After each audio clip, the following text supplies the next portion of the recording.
ஒரு குட்டி கதை மாதிரி ஒரு ஆட்டோக்காரர்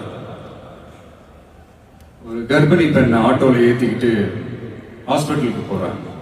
பெரிய மழை பெஞ்சுக்கிட்டு இருக்கு.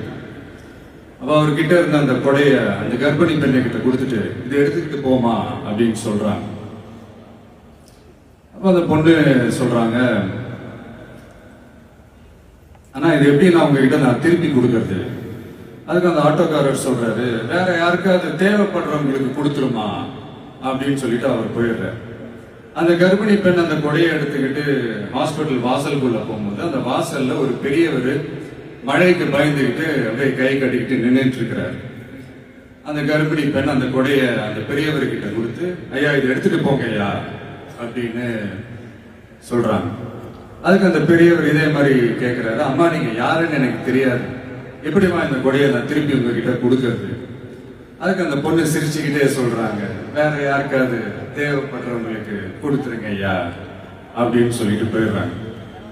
உடனே அந்த பெரியவர் கொடையை எடுத்துக்கிட்டு பஸ் ஸ்டாப்புக்கு வராரு. பஸ் வருது, ஏறி போகும்போது அங்க பாக்குறாங்க ஒரு பூக்கார அம்மா பூவை வச்சுக்கிட்டு ஒரு அட்டையை இப்படி மழைக்காக பிடிச்சிக்கிட்டு உட்கார்ந்துட்டு இருக்கிறாங்க.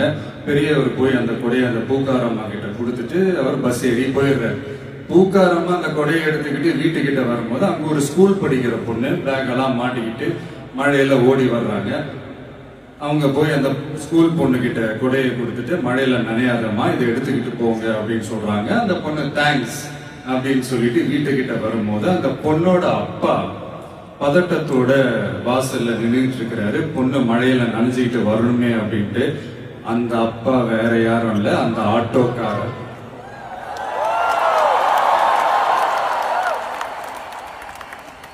அந்த குடை அவரு கொடுத்த குடை. So the moral of the story is,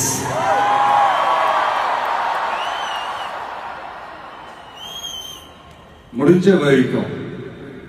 வரைக்கும் எல்லாருக்கும் சின்ன சின்னதா ஒரு நல்லது, சின்ன சின்னதா ஒரு ஹெல்ப் அது செஞ்சு இருந்து பாருங்க. லைஃப் ஒரு மாதிரி ஜாலியா இன்ட்ரெஸ்டிங்கா இருக்கும்.